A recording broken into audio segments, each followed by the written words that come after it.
Praise the lord. ఈ సాయంత్రం వాక్య ధ్యానం. నీ వాక్యము నన్ను బ్రతికించి ఉన్నది. నా బాధలలో ఇదే నాకు నెమ్మది కలిగించుచున్నది. గర్విష్ఠులు నన్ను మిగుల అపహసించిరి, అయినను నీ ధర్మశాస్త్రము నుండి నేను తొలగక ఉన్నాను.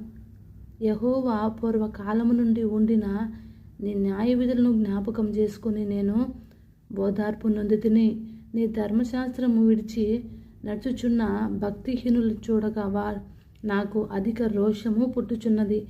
యాత్రికుడినైన నేను నా బసలో పాటలు పాడుచు నీ కట్టడలను హేతువులాయను.